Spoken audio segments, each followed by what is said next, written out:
Hello, everybody, and thank you for tuning into the Liberty Report. With us today, Chris Rossini, our co-host. Chris, welcome to the program. Good morning. Great to be with you, Dr. Paul. Very good. Today, we're going to be talking about Venezuela. They're joining us. They might be ready to become part of our empire. Who knows? But all of a sudden, they're our friends. We were running out of friends around the world. I guess we had to go to Venezuela to look for one. But that's a difficult, complex story, and we will be talking about it. One thing I know about Venezuela, and I think we ran out of oil, and we had to go to the Venezuelans to give us some oil. But they also have a gold mine down there, and it's supposed to be, a significant amount of gold. So maybe we have that lined up. But anyway, that is an important issue, what's going on in Venezuela and why the sanctions were relieved. So I want to, though, talk a little bit about gold. It's up significantly right now, near 2,000, and it's very robust. But people would say, "Wow, why didn't we talk about it?" Well, we talk about it on this program all the time, and I've worked with Birch Gold for a long time, telling people, "Watch out, watch out." But even though the gold has jumped significantly, in one way, I have mixed feelings about what will happen soon if we continue to do the silly things around the world. And then there's a big crash and a big rush to gold. And when that happens, when maybe gold would double in one day, who knows what could happen? That would indicate the conditions are so severe. So it may be that gold bugs will say, "Hey, this is wonderful because this is what's happening," but then would have to deal with some severe problem. Does that mean that you should protect yourself in gold because it might be rock and roll and it might be a mess and a messy situation?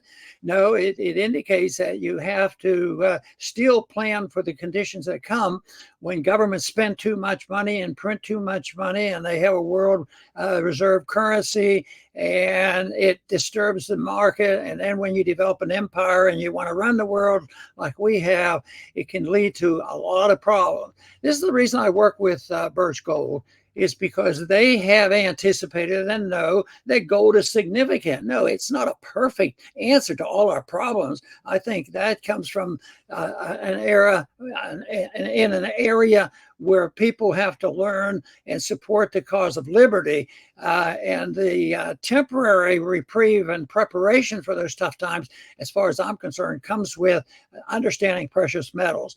And like I say, that's why I work with Birch Gold, and they offer some material for you to see if you want to get more information. And all you have to do is, text the number RON 989898, and they'll send you some material, and they can transfer your funds that you have now in regular stock companies, and that can be done gracefully without dealing with taxes and a lot of other things. But this is very, very important because I think if you're into gold, and I've been into gold, so to speak, ever since I anticipated and watched the gold, when to be closed back in the 70s, but I'm still fascinated with it because it's an interesting subject, the monetary system throughout all history.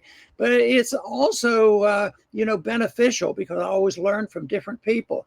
So that's why we offer this material. If you want to catch up and stay abreast on what's going on with gold and how you can literally invest in the metal itself, the best thing for you to do right now would be text RON 989898, and they will send you some material and help you out on that, because it is one of the important issues. There's a lot of ways we can prepare for a disastrous time, and a lot of people are anticipating it, and I think there's a lot of different ways, but monetarily and health-wise,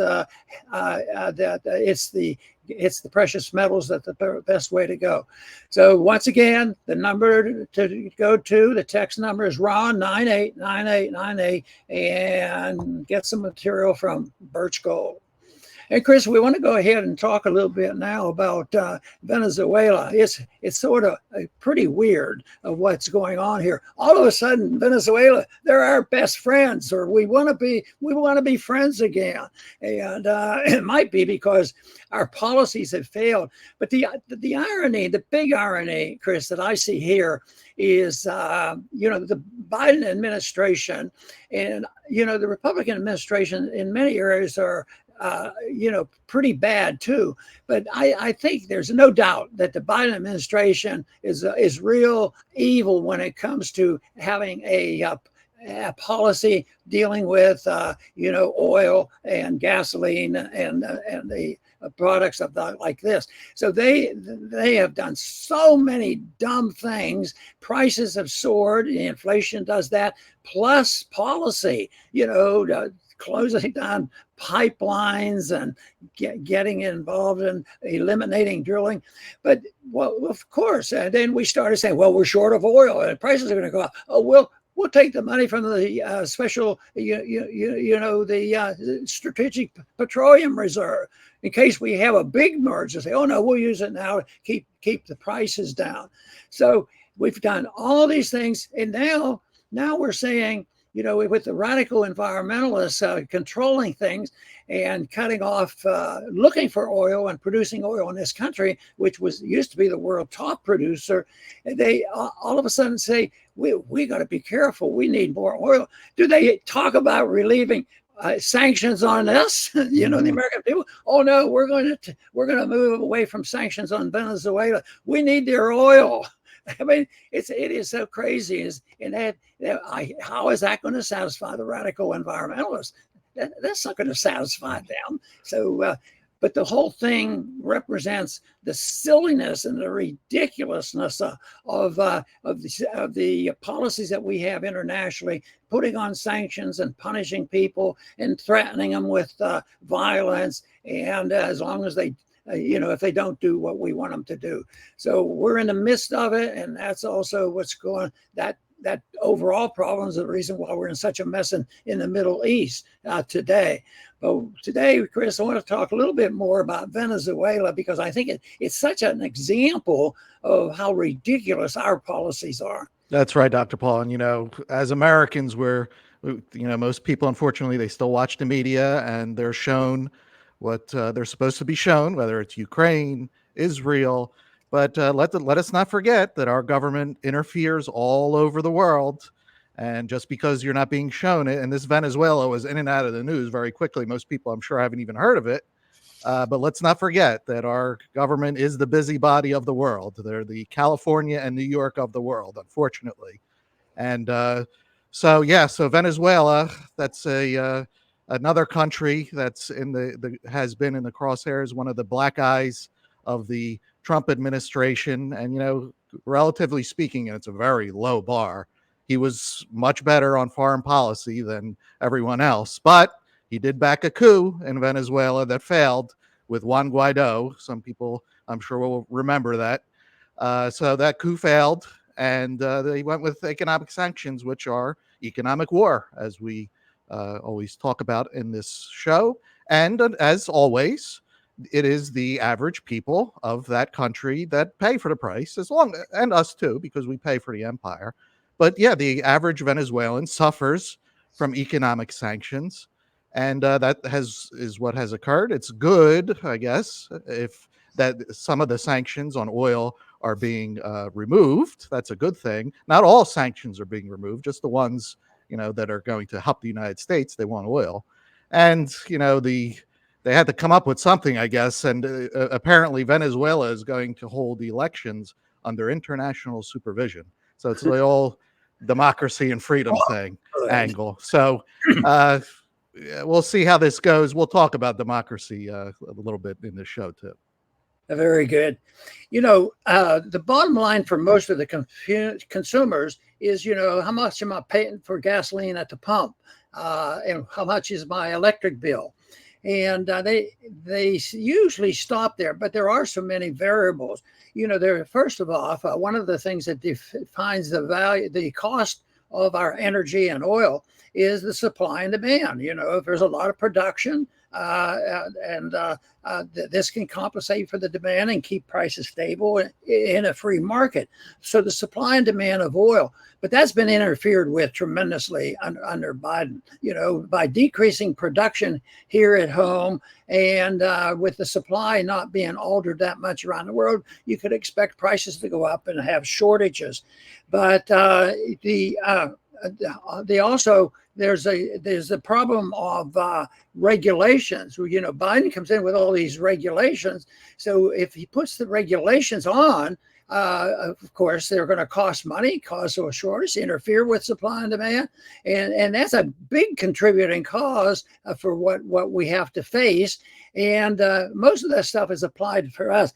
So the other thing that most people know about and are aware of it to a degree is the inflation of the money supply, because the value goes down and costs are going up. So that's involved there. So it isn't as complex as, well, we just need the government to send us a check to tide us over for our electric, our fuel bill. So this is something that could be made much worse by the government, and believe me, it has made it that much worse. So I think it's important that people do understand this, so that we can get to the bottom of it. And it's interference by our government. And isn't it so ironic that we put all these sanctions on countries around the world, and we did it to Russia and other countries, and they did suffer to a degree, but a lot of them did quite well. They went around it. And what I see, Chris, is that these sanctions and limitations have backfired on us. Here we are begging for more oil. We're putting all these sanctions on other countries, and it just may be that the American consumer is suffering the most, and certainly the inflation is going to be due to hurt American consumers, because it's the dollar that's being used, and the prices will go up, and it'll be our middle class that gets hit. So as bad as these sanctions have hurt a lot of people around the world, and the Venezuelan people suffered from this. But for us to be so bold as to say, well, they're having clean elections right now, and this is pretty good, and there's going to be election reforms, so we need to back off a little bit. No, they're backing off because there's too much political resentment against not having all these regulations by the far left. That will change, because eventually people will wake up and say, why are we doing this?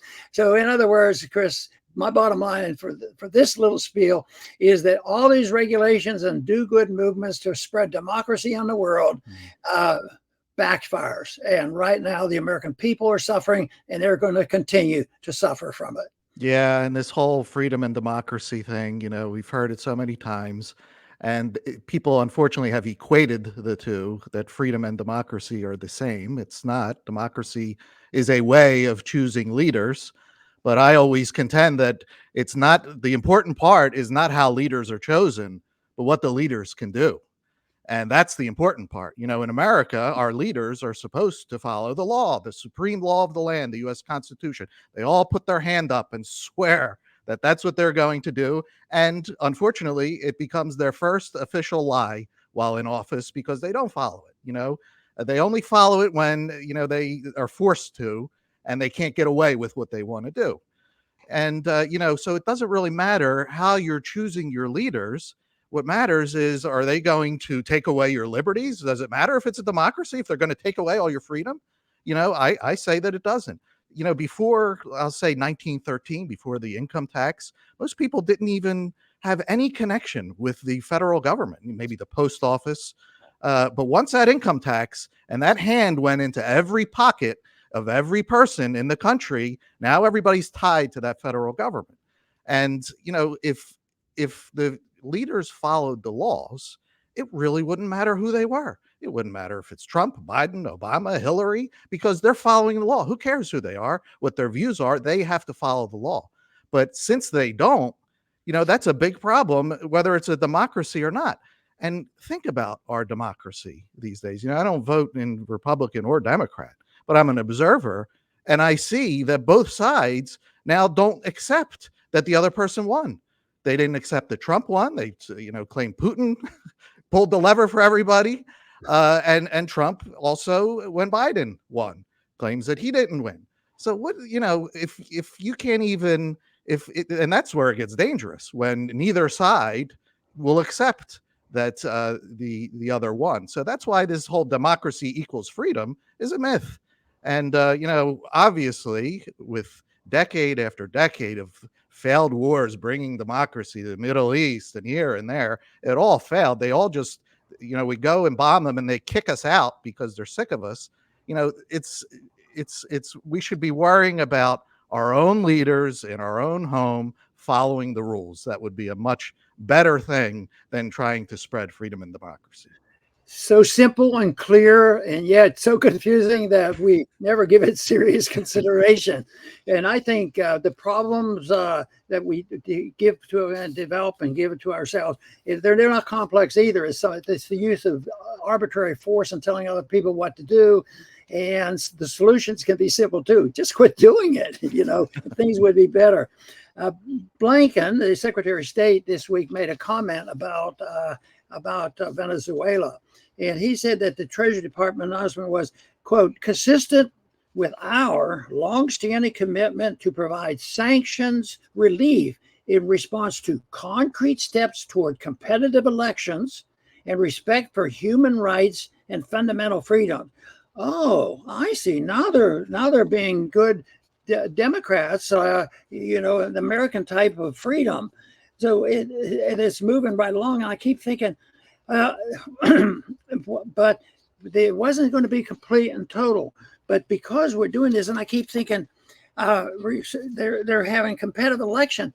Well, there's a few people in this country that still are concerned about our election. One of those individuals is myself, because there's so much evidence that I think counting, the elections go very well. A lot of people vote, but to count the votes and find out whether they're legal votes is a different story. So I think for us to be the model of the world. And, I started watching politics and listening about politics since 1948, when Johnson stole the Senate race in Texas, which led his ability to become president of the United States.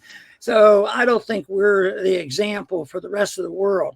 In respect for human rights, sure. Well, we have a Department of Justice and the FBI. Oh, they're clean, and they are responsible individuals, and everybody gets a fair shake in the courts. And if you're unlucky and you get and you're a tourist at the Capitol on January 6th, that's beside the point. You should be careful where you're walking. So for us to be bragging about that and say, thank goodness they're like us now, well, I don't know. But we have a long way to go before we can be the example of the world. And they claim also that the Venezuelan and their leaders now are saying that they're saying that they have made some progress and respect for human rights and fundamental freedom, but I just don't see how that can work when it's all fiction. I think it's so much talk, which is generally the case in what the politicians do. And in this case, it is really weird that we're using our rhetoric on how wonderful we are.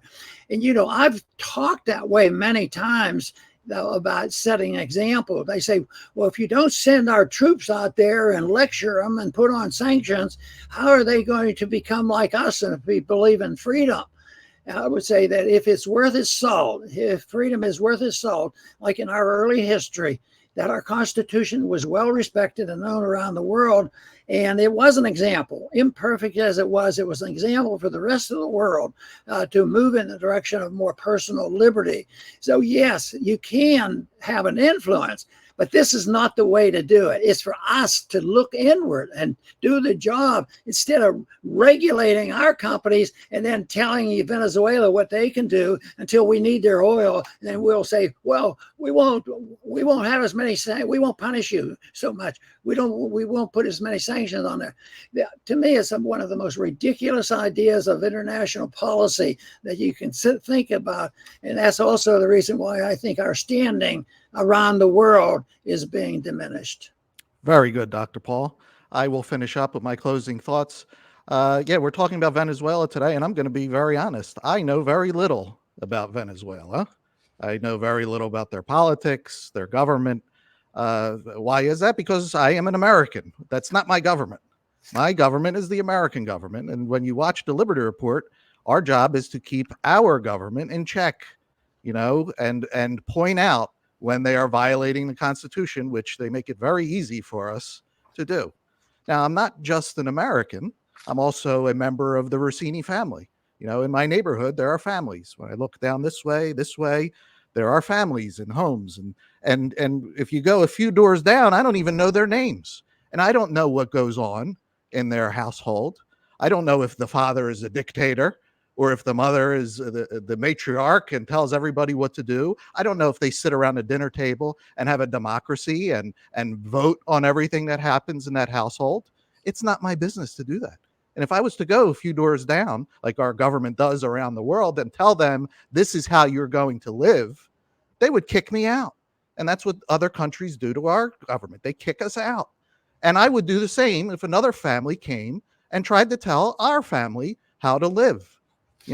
It's not everything is supposed to be your business or my business. We have to handle what has been given to us, what is in front of us to handle. But that is a very hard thing, especially for America, especially after 100 years. You think that the whole world is your oyster that you have to go and fix according to how you think it should be fixed. And it's a grand delusion that does not work. It has bankrupted us. It has caused immeasurable suffering around the world, including our standard of living going down the drain. So enough is enough. We have to take care of what is in front of us, what is actually in our power to control, and we would be in a much, much better America. Very good, Chris. I think this issue deals with the subject of free trade. Free trade scares a lot of people. They argued and talked about that even when our country was being established. A lot of people think that if you have free trade, everybody will take advantage of us. Yes. If there's a declared war and an endorsement of a war that the people had a say in through their Congress, yes, there could be, and I would accept the idea that, of course, if you're in a declared war, that there could be some restriction. But basically, ever since 1945, this just goes on and on. We have price controls and tell people what to do. But I see this, it's an economic and a foreign policy issue, but it's also a fundamental freedom principle, too, that deals with free trade. I believe that when people work and earn money, it's their money. It's not the government to be able to tell us what we can spend and how we can spend it. And I think that means that the people are not slaves to the government and are guided and told what they can do. But they do this, and if they get told what to do, what they can buy. Well, we have to protect industries. We have to protect the shoe industry or the car industry, which we've done it over the years. But what they're doing is interfering with those individuals who earned money. It's in the bank, and they want to buy a pair of shoes or some other item. And they say, well, I want to buy some shoes from China. Oh, no, that's bad. That's bad. So you have to take away the civil liberties of the individual on how he spends his money. So free trade is based on people being allowed to spend their money where they make the best deal. And I think, with the exception of a declared war, that in these other areas, you can boycott, you can do a lot of things. Everybody's complaining about China. They have all this money and they're investing and doing all this. But, where did China get all this money? They got it from us because we buy their stuff. And what do you want to do? Eliminate it and tell everybody what they can buy and sell? But that's essentially what we're in. And that's why we get this management style that if people don't do exactly as we, the empire operators, tell them to do, we'll put on sanctions financially or in trade. And that leads to trouble. It leads to hostility. And we're in a mess because our economy is not nearly as strong as they pretend it to be. And we're on a road to disaster when you think about deficits and a national debt of $33 trillion. This can't last. So it should go back to the freedom of the individual to live his life as he so chooses. And that would include the fact that not only in economic area, you're allowed to do that, everything's social and religious. As long as you're not hurting other people, you can do what you want. Oh, you can't do that. They might do something bad. Well, doing something bad is very arbitrary, because sometimes restricting people to live their own life as they please is doing something very bad. And also, and very importantly, is we should stay out of the business of telling other countries how they should run their affairs. And we shouldn't be in these international bodies, whether it's the League of Nations was rejected, the United Nations came in, and let me tell you, you could put a long list of how the United Nations has aggravated things. They didn't prevent a war within a very short period of time. First thing Truman did is says, we're going to war in Korea. Oh yeah. Yeah. Oh, you're not allowed to do that. You need a declaration. Oh, no, this is not exactly a war. This is a police action. And it's been on. And just think about how much killing has been going on since World War II because we avoid this whole subject of using the Constitution as a guideline on how we should run our operations. But I believe there's a lot of people waking up. I think COVID backfired on the people who put on the sanctions because the American people are wary of that and they know what could come again. So, in the same way with the inflation.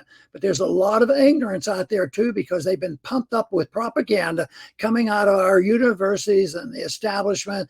And believe me, people respond to being scared and intimidated, and that's what our government does. Scare them to death. That's right. And make them fearful, and they will obey. And if you don't do it, call them unpatriotic. If they won't go along with the wars, if you don't send money to every country, both sides of all the wars, then you're unpatriotic. You're not defending our interests. Well, I know how to defend our interests, whether it's personal taxes of the individual or us as a country. It's just mind our own business. We don't need to be the policemen of the world. And even in recent years, presidents have run on that issue. We shouldn't be the policemen of the world. And yet, when they get in office, that's exactly what they want to do.